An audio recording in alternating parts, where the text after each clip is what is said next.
प्रतिकूल परिस्थितीवर मात करत लग्न झाल्यानंतर सुद्धा आपल्या जिद्दीनं यशाच्या आकाशाला गवसणी घालणाऱ्या ज्योती भीमराव गुरव हिचं पंचक्रोशीत खास कौतुक होत आहे। ज्योती गुरव ह्या सध्या अनेक तरुणींच्या आयडल बनल्या आहेत। कागल तालुक्यातील वन्हाळी गावातील ज्योती भीमराव गुरव हिने अफाट मेहनत अभ्यास करत जिद्दीच्या जोरावर MPSC मार्फत घेण्यात आलेल्या महसूल सहाय्यकपदी, पवित्र पोर्टल मार्फत प्राथमिक शिक्षणपदी तसेच जिल्हा न्यायालय क्लार्कपदी यश संपादन केले आहे। ज्योतीच्या आईवडिलांची परिस्थिती अतिशय नाजूक असताना परिस्थितीला मात देत आईवडिलांनी ज्योतीचं शिक्षण पूर्ण केलं। तसेच शिक्षण घेत असताना ज्योतीचा विवाह पन्हाळ तालुक्यातील आळवे गावामध्ये विनोद गुरव यांच्याशी झाला। पण ज्योतीला वेध लागले होते ते प्रशासकीय सेवेचे। तिची तळमळ आणि कष्ट पाहून पती विनोद यांनी ज्योतीला शिक्षणामध्ये पाठबळ दिले। ज्योतीने भरारी घेण्याच्या दृष्टीने संसार सांभाळत जोमाने अभ्यासाला सुरुवात केली। ज्योतीला शिक्षणासाठी लग्ना अगोदर आई वडिलांचे तर लग्नानंतर पतीचे पाठबळ मिळाले।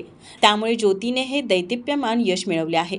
सध्या गावातील सर्व स्तरातून तिचे कौतुक करत आहेत। तर ज्योती गुरव ह्या सध्या अनेक तरुणींचे आयडॉल बनल्या आहेत। दरम्यान नेक्स्ट मराठीशी ज्योतीच्या यशाचा प्रवास उलगडताना ज्योतीच्या आई वडील भावनिक झाल्याचे पाहायला मिळाल्या। आमची मुलगी लहानपणापासून हुशार होती। आम्हाला शिकवायची जिद्द वाढली आमची पण। तिनं 12वी DR माने कॉलेजमध्ये BComमध्ये कॉमर्समध्ये 12वीमध्ये 1 नंबर काढला। त्याच्या 75% मार्क मिळवले। त्याच्याबद्दल आम्हाला आनंद वाटला। त्यानंतर आम्ही तिचं पुढच्या शिक्षणाचं आम्ही शिकवायची आमची जिद्द ठरली। आम्ही त्यानंतर तिचं 2 वर्षे DEDमध्ये आम्ही तिला प्रवेश घेतला।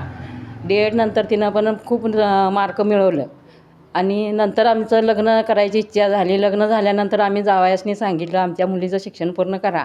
आमच्या जावयाने ती अट पूर्ण केली आणि तिच्या सासू-सासऱ्यांचा जावयांचा आमच्या मुलगीला फार पाठिंबा मिळाला।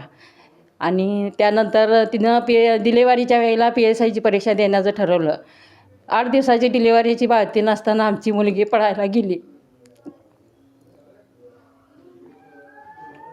बाळाला बारकं असताना आम्ही 8 महिन्याचं बाळ घेऊन आम्ही मुंबईमध्ये परीक्षेसाठी गेलो। डिलिव्हरीमुळे तिला तो हे मिळाला नाही। त्यानंतर तिनं ती जिद्द सोडली नाही। परीक्षा द्यायचं, अभ्यास करायचा, परीक्षा द्यायचं, बाळांच्याकडे लक्ष द्यायचं, संसाराकडे लक्ष द्यायचं। संसारात सुद्धा तिनं सगळी कामं केली सासरी जाऊन। तिच्या सासऱ्यांचा नवऱ्याचा सपोर्ट मिळाला म्हणून तिनं पण जिद्दीनं सगळं हे जिंकलं। आतापर्यंत तिनं सगळी जिद्द कडेला नेली। त्यामध्ये 3 पोस्ट मिळवल्या आणि आम्हाला आनंद वाटतोय। आमची परिस्थिती नसताना आम्ही इथंपर्यंत तिला पोचवली। नमस्कार, मी सौ ज्योती विनोद गुरव। माझी नुकतीच झालेले MPSC मार्फत महसूल सहाय्यक यापदी प्राथमिक शिक्षक जिल्हा सिंधुदुर्ग तसेच जिल्हा न्यायालय लिपिक या 3 पदावरती निवड झालेली आहे। सर्वप्रथम मी त्या सर्वांचे आभार मानू इच्छिते ज्यांनी मला या प्रवासात सहकार्य केलं। माझ्या आईवडिलांनीही आर्थिक परिस्थिती बेताची असतानाही शिक्षणात कोणत्याही प्रकारची तडजोड न करता माझं शिक्षण पूर्ण केलं। लग्नानंतर माझ्या मिस्टरांनीही तेवढेच ताकदीने साथ दिली। असं म्हटलं जातं की यशस्वी पुरुषाच्या मागे स्त्री असते, पण मी अशी स्त्री आहे जिच्या यशाच्या मागे एका पुरुषाचा हात आहे। माझ्या मुलींनीही सहकार्य केलं, त्याच्यामुळेच मी या यशाच्या शिखरापर्यंत पोहोचू शकलेली आहे। शेवटी जाता जाता इतकंच सांगेन, जिद्द, चिकाटी आणि आपले अथक प्रयत्न असतील तर आपण कोणत्याही वयात यश मिळवू शकतो। धन्यवाद।